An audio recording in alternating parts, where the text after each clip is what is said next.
El Museo Americano de Historia Natural de la ciudad de Nueva York alberga una de las mayores colecciones de meteoritos.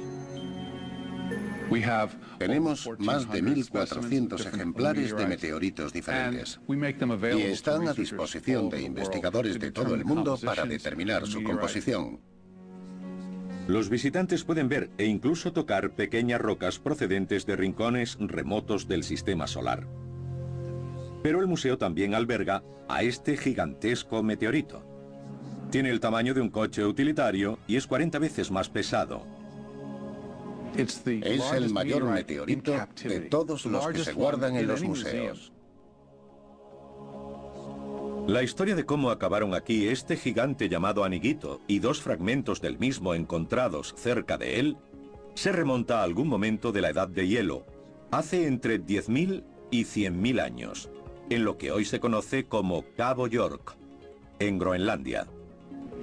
Fueron encontrados por el pueblo inuit hace siglos. Los dividieron para obtener pequeños trozos de hierro que pudieran ser incrustados en las puntas de las lanzas para usarlas como rasquetas y arpones.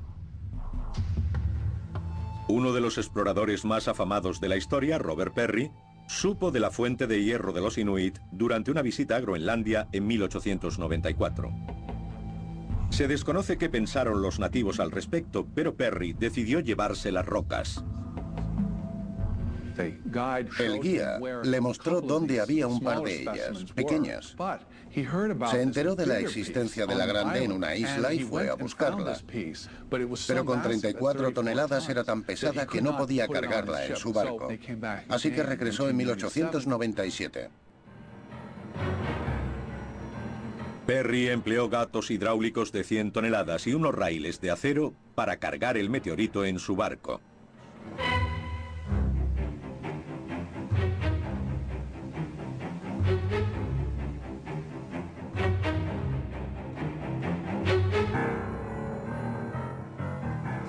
Cuando estuvo cargado, zarpó hacia Nueva York, donde Perry esperaba poder vender las rocas para financiar futuras expediciones al Polo Norte.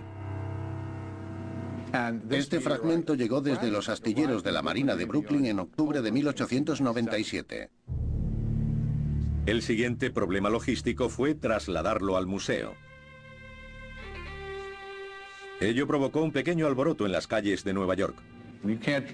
No puedes pasear un tiro de 28 caballos por Broadway sin que llame la atención.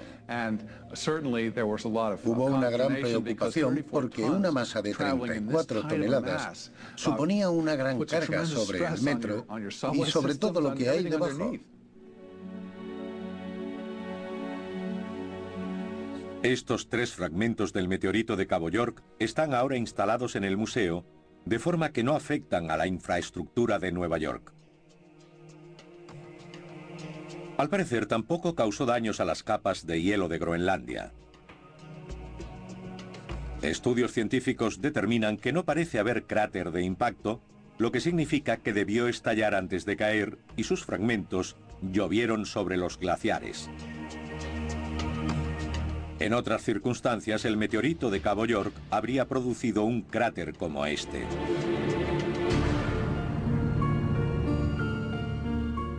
Este es el cráter Meteor. Hace 50.000 años, una brillante luz en el cielo resultó ser un meteoro. Este meteorito pesaba varios cientos de miles de toneladas. Tenía 4,5 metros de diámetro a 64.000 kilómetros por hora. Para hacernos una idea de esa velocidad, diré que si subiéramos en un avión en Los Ángeles, llegaríamos a Nueva York en 4 minutos. Este cráter tiene ahora 167 metros de profundidad y casi 4,5 kilómetros de circunferencia. Para dar una idea de las dimensiones, imaginemos 20 campos de fútbol unidos, mientras 2 millones de personas observan desde las gradas.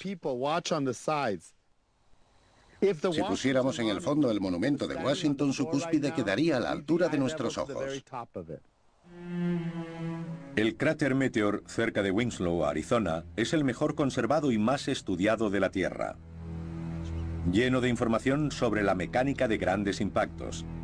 Es como una escuela de aprendizaje y los primeros en hacer uso de ella fueron los astronautas. Lo recorrieron entero hasta comprenderlo y cuando fueron a la Luna pudieron entender aquellos cráteres. Hace menos de un siglo, ni siquiera había seguridad de que hubiera sido creado por un meteorito. Muchos pensaban que era de origen volcánico. Pero Grove Karl Gilbert, el geólogo más respetado de la época y jefe del Servicio Geológico de Estados Unidos, sospechaba que el cráter Meteor había sido creado por un impacto ya en 1891. Los lugareños habían encontrado hierro procedente del meteorito en la llanura circundante, así que Gilbert decidió buscar dentro del cráter al meteorito de hierro que lo creó. No pudo encontrar pruebas de material magnético y basándose en ello concluyó que no había sido creado por el impacto de un meteorito. Finalmente Gilbert supuso que la lava de una cadena volcánica cercana había entrado en contacto con un acuífero subterráneo, produciendo una explosión de vapor que creó el cráter. Cuando Gilbert llegó a esa conclusión, dejó cerrada la cuestión durante largo tiempo. Hasta que Daniel Moreau Barringer se enteró de su existencia. Barringer había hecho fortuna con la minería y buscaba nuevas inversiones. Contrariamente a lo que afirmaban los expertos, él tenía la corazonada de que el cráter había sido originado por un meteorito y estaba dispuesto a encontrarlo. Barringer y su familia compraron el cráter en 1902.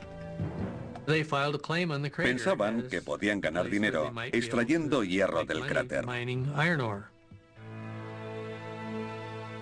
Lo que buscaba realmente era un trozo de hierro del tamaño aproximado del cráter que lo hiciera aún más rico.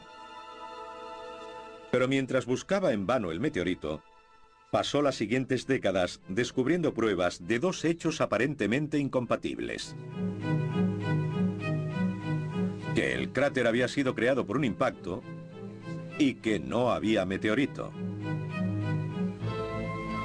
Descubrió muchas esferas diminutas de níquel-hierro que apuntaban al meteorito. Al excavar en el fondo encontró sedimento rico en esa aleación.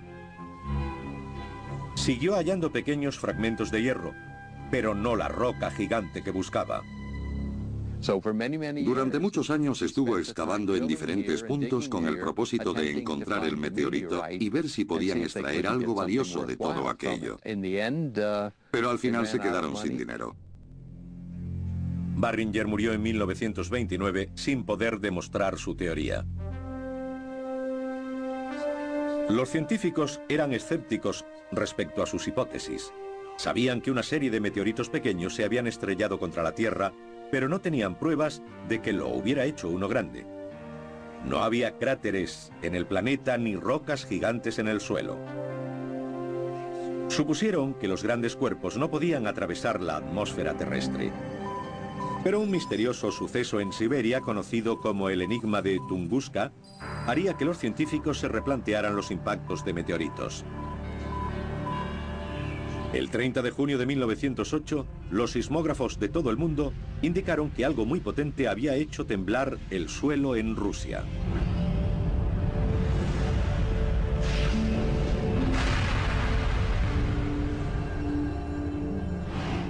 Pero pasarían 19 años antes de que una expedición científica llegara a la remota localización del impacto. Una vez allí, los investigadores quedaron sorprendidos por los descubrimientos. Los testigos más cercanos eran una familia que vivía en una tienda a unos 40 kilómetros del epicentro. Fueron arrojados de la tienda y quedaron inconscientes. Unos 3.000 kilómetros cuadrados de bosque quedaron devastados. Los árboles habían sido derribados formando un gran círculo. Había pruebas de un gran incendio, pero ningún meteorito. Los científicos determinaron que lo que se había estrellado en Siberia lo había hecho con una fuerza de más de 20 millones de toneladas de dinamita, el equivalente a 1.500 bombas de Hiroshima. Pero también establecieron, basándose en pruebas físicas y en las declaraciones de los testigos, que había estallado en el cielo por el rozamiento con la atmósfera.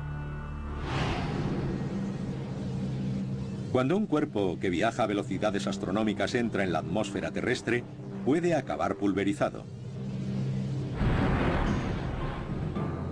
Por fin se hallaba una explicación a la desaparición del meteorito de Barringer. La respuesta estaba en el aire.